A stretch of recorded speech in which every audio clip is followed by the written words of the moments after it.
Балалар, біз қазір сабақты бастамас бұрын қазылар арқылы топқа бөлініп алады. Мына жерде келіп төбе түсті қағаздан алайық.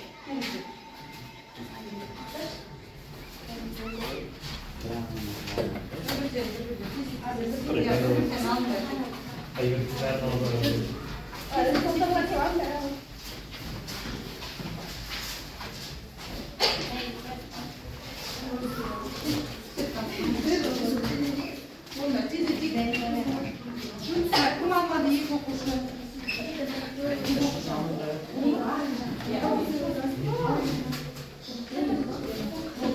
Ал енді құрастырайық. Қандай сөз шықты? Қандай сөз шықты?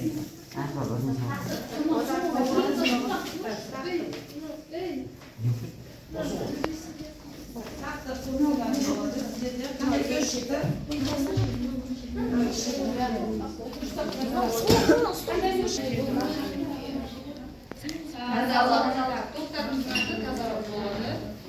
Келесі топ, қандай сөз?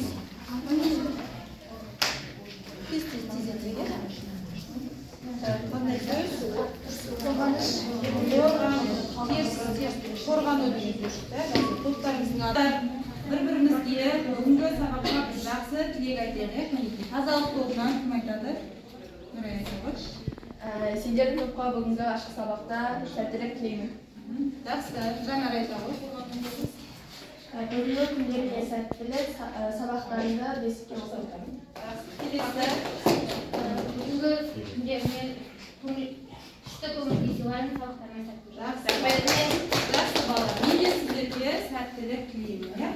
Жақсы балалар, енді үйге тапсырманы сұрақты ұстап ал әдісі арқылы, қазір мына қобдишадағы сұрақтарға жауап беру арқылы сұрайын, иә?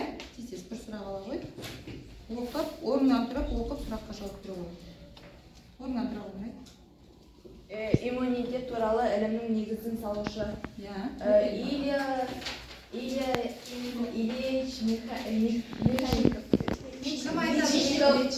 Жақсы, келесі топ. Орнынан тұрып. Ала несіне? Ағзаны жұқпалы аурулардан қорғайтын қанның жасырасы. Ағзаны жұқпалы аурулардан қорғайтын қанның қай жасушалары? Тез алыңыз. Лейкоциттер, иә? Және бір сұрақ болғанда. Так, келесі кім алды сұрақты? Орныңыздан тұрып сұрақ. Лейкоциттердің неше типі бар? 5 типі бар, иә, жарайсың. Келесі. Ағзаны жұқпалы қасиетін қалай аталады? Не деп аталады еді? Өткен тақырып. Кім айтады? Нұрай. Инфекция дұрыс зарарсыздандырылмаған құралдармен жұмыс қолдану арқылы. Жақсы, яғни иммунитет деп аталады. Келесі кім? Тез.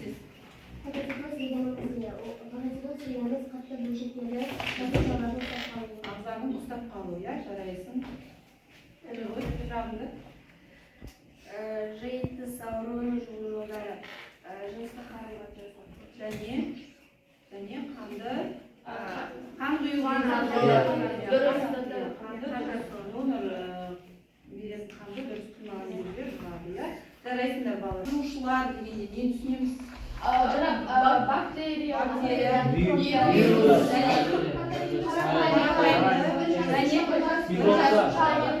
микробтар дейік, жарайды, қараймыз тақтаға. Жақсы, жарайсыңдар.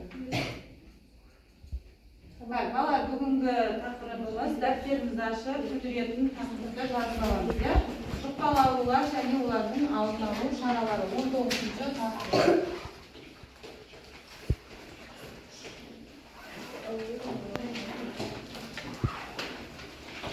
Бүгінгі сабақтың мақсаты қарапайымдар, саңылаулықтар, бактериялар мен вирустармен туындайтын аурулардың ерекшеліктерін атайды және алдын алу шараларын сипаттайды.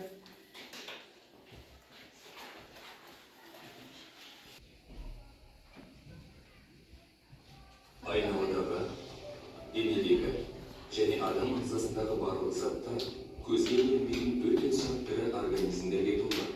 Олар бактерия және вирус секілді микроағзалар.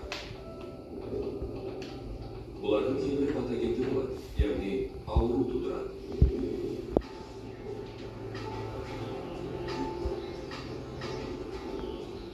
Дәл қазір сіздің қолыңызда шамамен 10 мыңнан 10 миллиардқа дейін бактериялар болуы мүмкін. Ішке түспеген жағдайда олардың көбі зиянсыз. Ал егер адамның ішіне енетін болса, олар бізді ауруға душар етуі мүмкін. Сол себепті қолды, сондықтан да зарарлы жерді ұстап, қолды жумау, ауру қоздырғышын жұқтыруы әбден мүмкін. Микроб таралуын қағаз қолдану арқылы тежеуге болады. Тек пайдаланған соң, оны боксқа лақтырған абзал. Тамақ айналасында тазалық сақтау ерекше маңызды. Өйткені онда сальмонелла мен ішек таяқша секілді өте қауіпті бактериялар түсуі мүмкін. Қандай жұқпалы ауруларды білесіздер?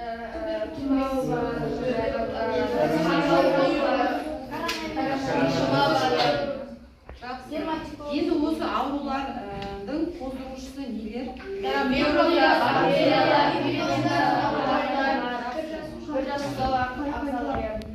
Жақсы.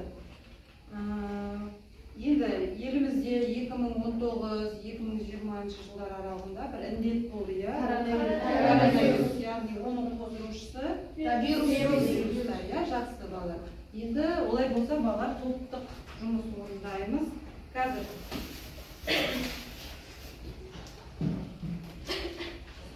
тобы жұқпалы аурулардың белгілері мен алдын алу шаралары свод талдау, иә, талдайсыңдар.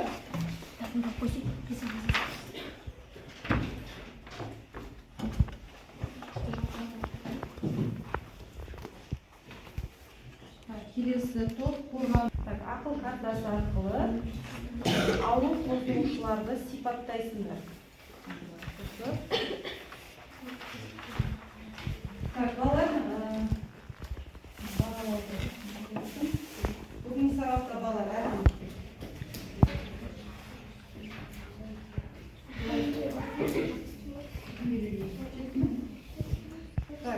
топтық жұмыстың дескрипторы балалар тақтада тұр.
Қорғану тобы дайынсыз ба?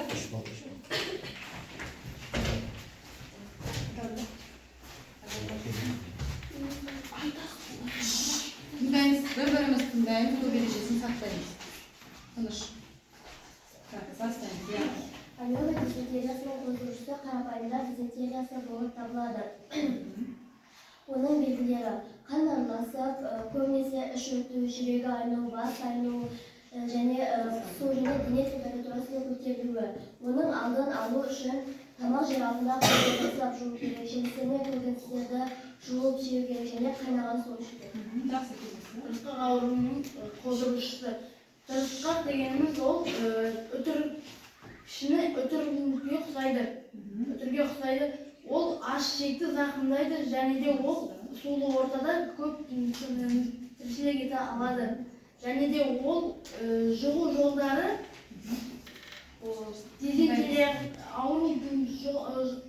ауру жолдары және де жолдары белгілері дизентерияға Жақсы келесі.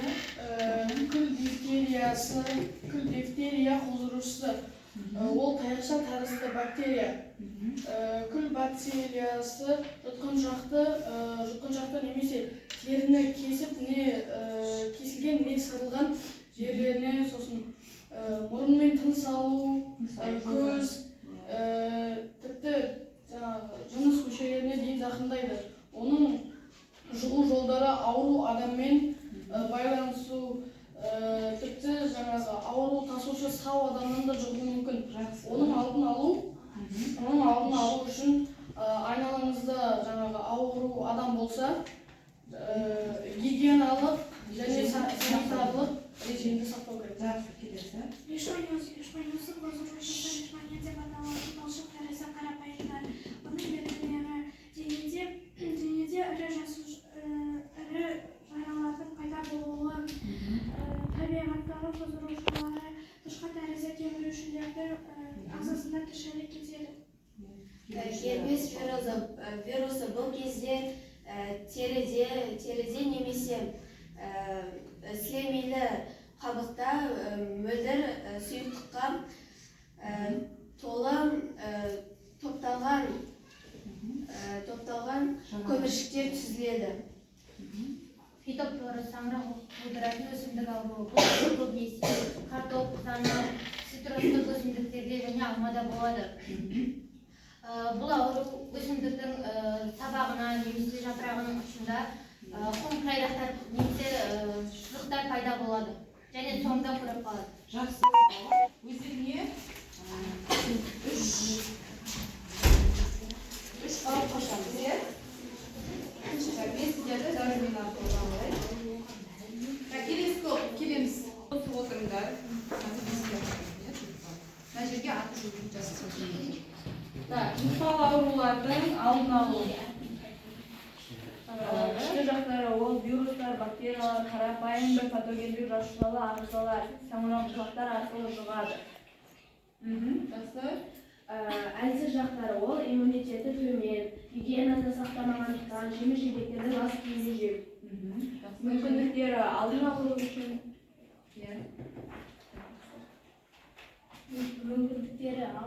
үшін қолды жуып, жейтін заттарды жуып жеу керек. Келесі. Қауіпті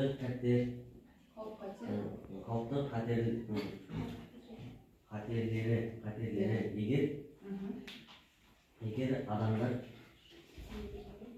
адамдар емделмей ауруға қарсы вакцина алмаса, бұл ауру өлімге әкелуі мүмкін. Жақсы, жарайсыңдар. Жақсы балалар.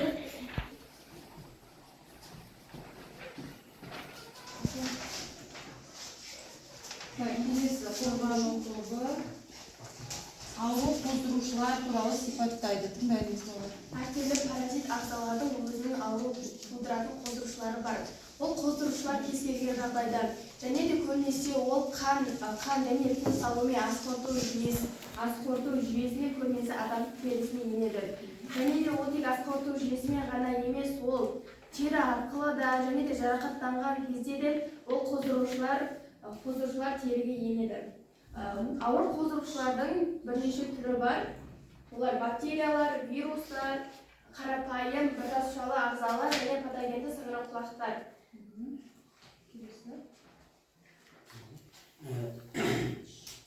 Тек микробтар ғана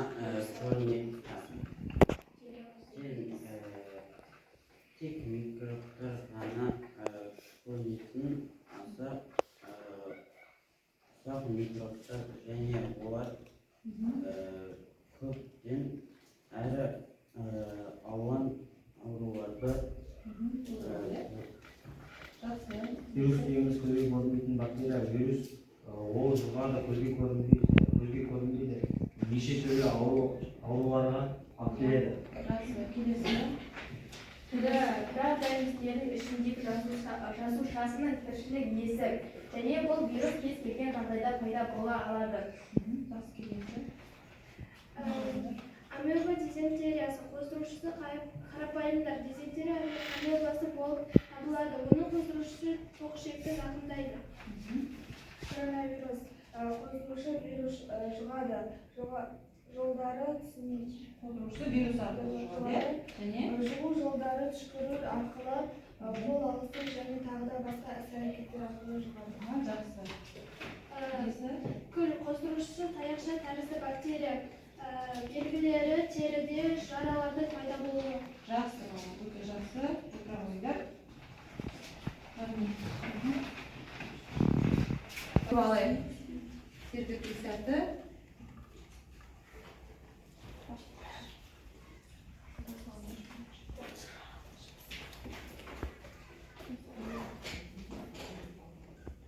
Жаңа кім араймен топқа қосында араймен.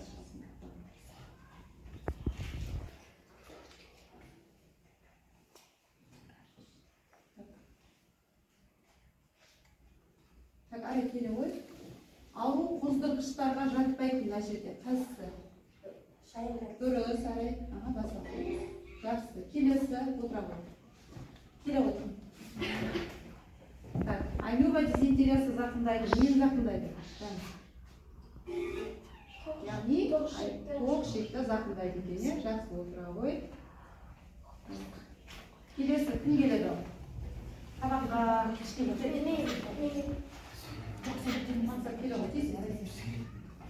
Рысқақ ауруының қоздырушысы жарайсың мақсат отыра ғой. Келесі сұрақ. Тез кім? Айдыхан келе ғой. Рысқақ эмбрионы зақымдайды. Қай жерді зақымдайтынын жаңа айттыңдар өздерің. Дұрыс. Айдыхан аш ішекті зақымдайды. Жақсы. Бұл дифтерия. Кім келеді тақтаға? Тез. Келе ғой. Аружан. Жаңа келеді. Аружан қазір жатыр. Бұл дифтерия. Дұрыс, жарайсың. Аружан келе ғой. Лишманиоз ауруының қоздырушысы. Үніш. Аружан келе ғой. Екен.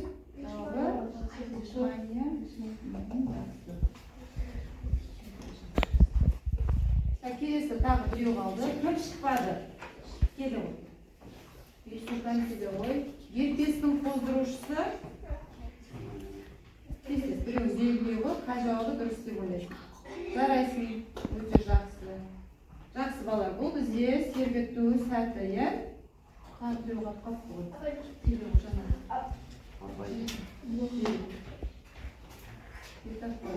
Жақсы, дұрыс. Балалар бізде жұптық жұмыс.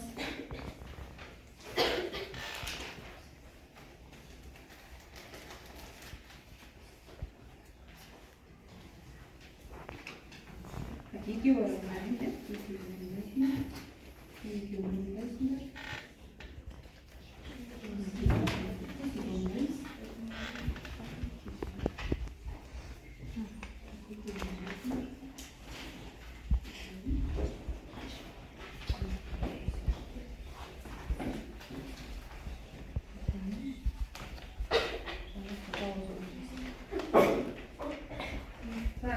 Дискриптор тақтадан жауыр балар.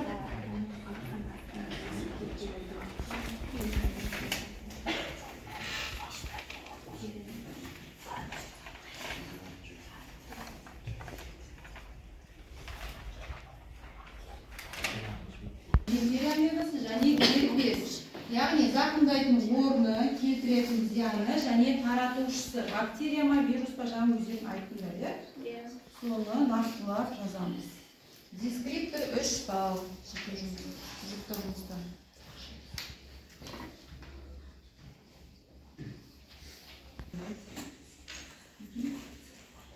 Тезетейді. Бізде аз балар тезетеміз. Жазыңдар, бірге жазыңдар.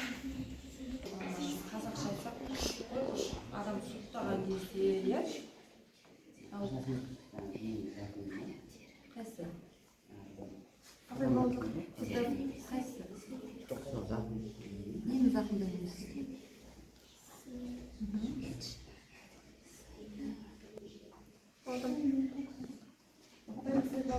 Болды ма қазір?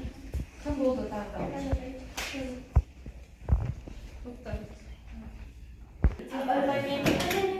Жандос.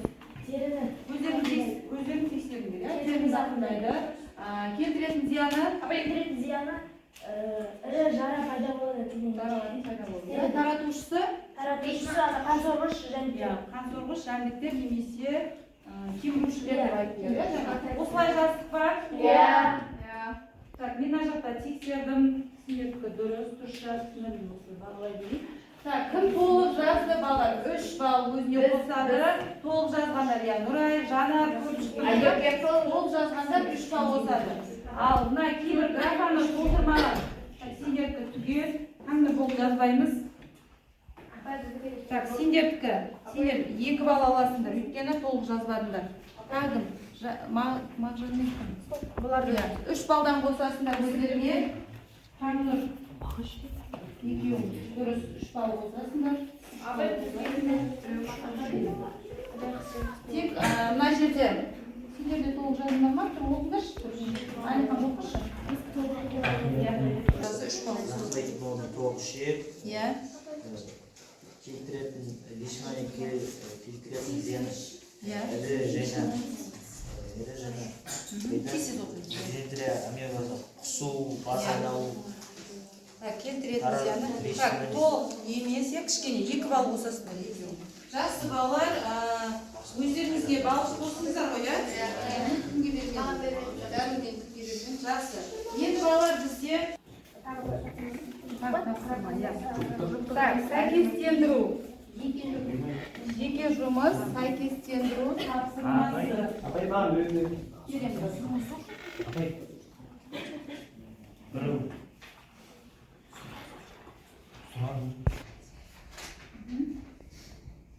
Яғни, дескриптор 3 балл, толық жазған оқушы 3 балл алады. Өзін жаз.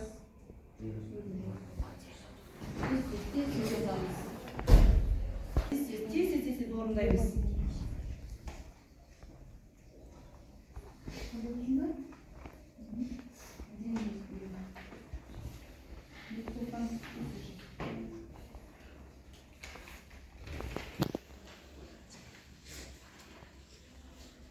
Екеуін орындады. Мағжан нешеуін орындады?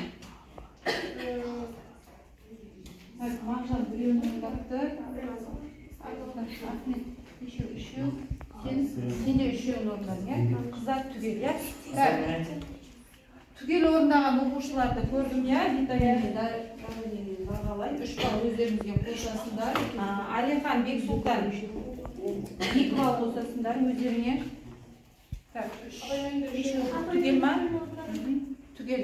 3 балдан қосасыңдар. Так, сендер неше орындардан? 1 балдан қосасыңдар, біреу орындапсыңдар, иә? Апай 3 балл болса 10 баллға бірақ шығып. Так, сендер түгел орындаған жоқсыңдар. Екеуің 1 балл қосасыңдар. Түгел ма? Мақсат түгел. Мақсат екеу. Мақсат өзіңе 2 балл қосасың болды. Болды, ручканы қоя сал орындамайды. Сендер ситуацияларға жазбайсыңдар, өз ойларыңды айтасыңдар. Ойларыңды айтасыңдар. Параққа жазбаймыз балалар ситуация. Топ бойынша ақылдасыңдар, одан кейін өздерің жауап беріңдер.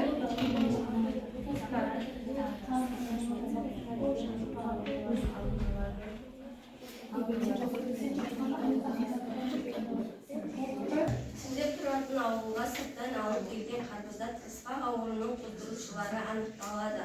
Сендер қандай әрекет жасайсыңдар?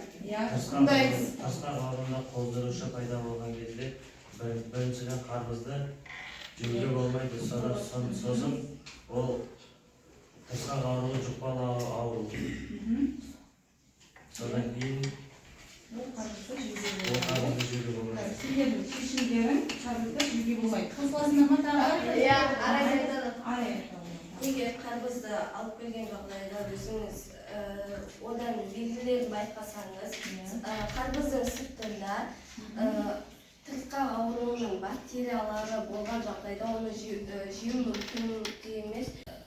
Яғни қолды жуып және де пышақ өзі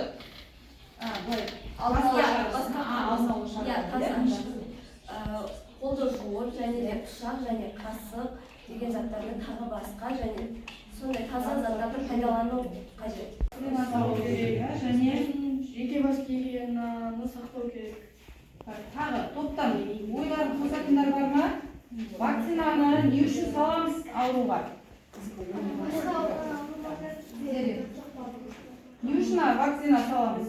Вакцинаны жұқпалы аурулардың алдын алу, вакцинаны жаңа туған сәбиден бастап ересек адамдарға дейін салады. Оны қазір бүкіл әлем қолданады. Бүкіл әлем деңгейінде қолданған, иә, вакцинаны.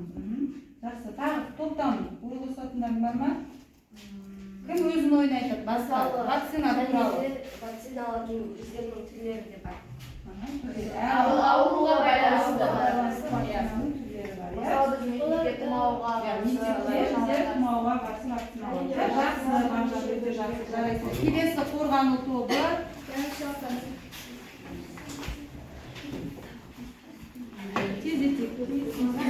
Так, сұрақ. Басқа топтар тыңдаймыз. 2019-2020 жылдары елімізде болған індет туралы өз пікіріңізді айтыңыз. Бұл бізде коронавирус ауруы. Бұл өте жұқпалы болған және ол өте көзге көрінбейді. Бұдан бірнеше адамдарға қайтыс болды.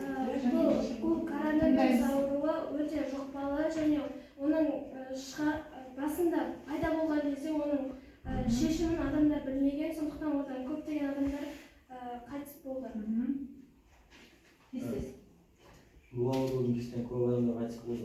Және де бұл ауру туралы көп адамдар зиян екенін білмеген. Бұл ауру адамның бір-бірінің ауызына және де жуылмаған жемісті жегеннен және де қолды жумағаннан жұғады. Бұл коронавирус 2019 жылы басталды. Бұл басталған жылы адамдар бұның шешімін толық зерттемеген және де бұл шешімін толық білмеді. Сол үшін бұны ұзақ айлар бойы зерттеп десек те болады.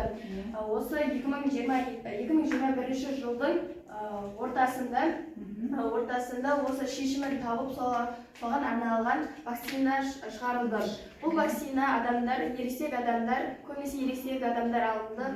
Және де бұл вакцина 4 бөлімнен тұрады. Және де бұл ауруға шалдықпай тұрып, оның өзінің сақтық ережелеріне сақтану керек, гигиенаны сақтану керек.